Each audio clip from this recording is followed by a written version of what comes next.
Good morning and welcome to the Musicians for Autism Lead Kenneth Concert. My name is Nicholas Truong. I'm currently a senior at the Bishop School and have co-organized this event with Mrs. Cindy Wang, the mother of Alvin Caitlin. Designated as an Autism Center of Excellence by the National Institute of Health in 2007, UCSD ACE strives to discover early biological markers and behavior signatures of autism. The center's director, Dr. Krishane, is best known for his findings on brain size in his 2001 study, noting that the brain size of children with autism are larger in the first few years of life, reducing later on. To date, the center has published over 170 research articles in leading journals. Quite simply, Dr. Krishane and his team at ACE have an encyclopedic knowledge of autism. As a person diagnosed with a rare growth disorder, putting me at risk for developmental autism, ACE's work and initiatives are meaningful to me. For the young musicians performing on stage today, and the many children helped by ACE, it goes beyond the word autism too. In thinking about this event, I realized that what we are doing is more than just raising money. We are spreading a message of kindness. One that not only guides us how to interact with others different from us, but one that also makes us think about the nurturing environment that we create for children that allows for their self-expression. We offer children fairy time stories, fictional characters to embody, and a plethora of other mediums to explore the world and foster their imagination. These all have a central idea in common that is critical to everyone's childhood: believing. Believing that they too can have friends out of compassion, not pity, and be who they are at heart. I invite Yasha Karate, our Masters of Ceremony, to the stage.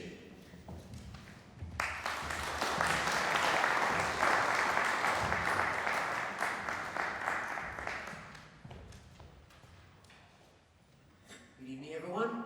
I'm Yasha Karate, and I will be your MC for tonight's Master of Ceremonies, explaining the pieces we'll be playing in the first and second halves of the concert. For the first half, which I'll go through right now, we start off with a couple of ensemble pieces and then have solo pieces for the duration of the half, showcasing the talent of some of the greatest young musicians in San Diego. First up is Johann Sebastian Bach's Concerto for Two Violins. It is considered one of the defining pieces of the late Baroque era, and centers around the duality of the two violins, which have a subtle yet dynamic relationship. Bach was one of the first great famous composers, and most other big names in music, including many of the pieces you'll be hearing tonight, or this morning, drew lots of inspiration from him. Today, the two violins will be Alvin and Caitlin Wang. Second up will be A Million Dreams by Hugh Jackman. I think it's the only modern piece we're playing, featured in the film The Greatest Showman, which I think came out just last year. Unfairly, The Greatest Showman is not about our very own Nicholas Truong, but is about P.T. Barnum, the stage manager who made circuses popular across America and the world. I think it's appropriate to have a piece about the hopes and dreams of someone starting at the bottom and seeking their way up top for this concert. Caitlin Wang and Sophia Cameron will be first violins, with Alvin Wang second violin, and Anya Roy, Jasmine Chan, and Paula Ikaza on vocals. Those are the two ensemble pieces. Everything after will be solo. Next will be Hora Staccato. I think it's Hora. Hora Staccato was written in 1906 by Romanian composer Grigoraș Dinicu, but really reached its fame after world-famous violin virtuoso Joshua Heifetz adapted it for his own use in 1932.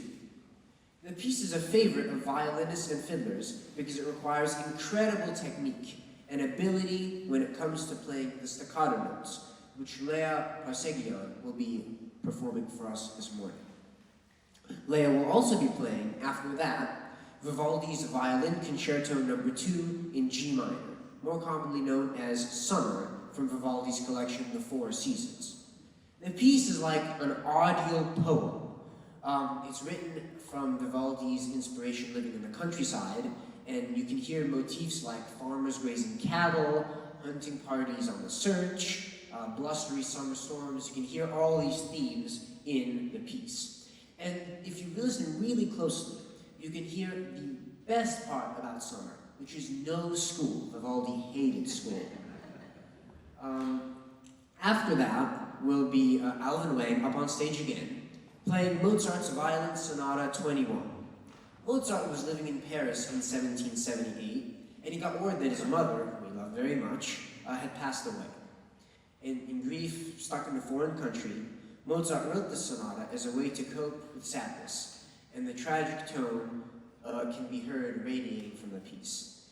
Yeah, the story's kind of a bummer, but the truth is that sometimes the most beautiful pieces of music, as representations of the human soul, come out only in times of tragedy. Then we'll have another Mozart violin piece, his Violin Concerto No. 4. This concerto is devilishly difficult, it is said, not because Mozart wanted to play it himself. He was retiring from the Salzburg Orchestra, and he wanted his successor, known as a great musician and violinist, to be forced to work for his bread, and so dropped on him out of nowhere on his first day this fast-paced, technique-minded piece of music. The violinist for this piece will be Ellie Lee. Next, I promise only 3 left in the first half, will be Concerto No. 1 in G minor by Max Bruch, played tonight by Caitlin Wang. The piece starts off slowly, alluding to its name, and then generally grows more and more majestic towards the main part. Bruch wrote 2 other violin concertos, but apparently they're not really that great, so we won't be playing them tonight. But this one, Concerto No. 1, remains one of the best and most well-known violin concertos, and it will be a great place to play this morning. Penultimate, second to last, in the first half, will be Violin Concerto No. 5 by Henri Vieuxtemps. I think that name is harder to pronounce than it sounds. Vieuxtemps was a Belgian violinist of French descent who apparently played on a violin called Del Jesus, which translates to of Jesus.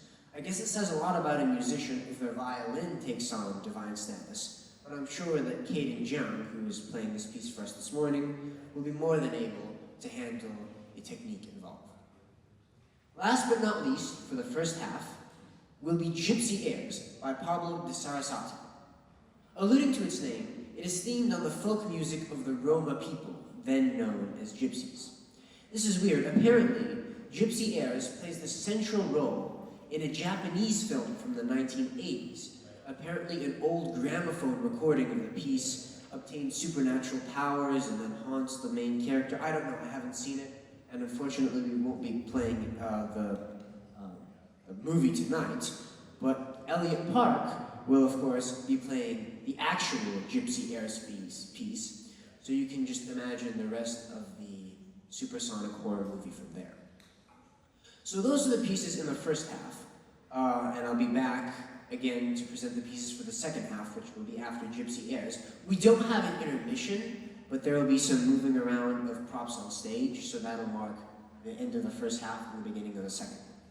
Thank you so much again for turning out to support all these wonderful musicians and to also support such an important cause.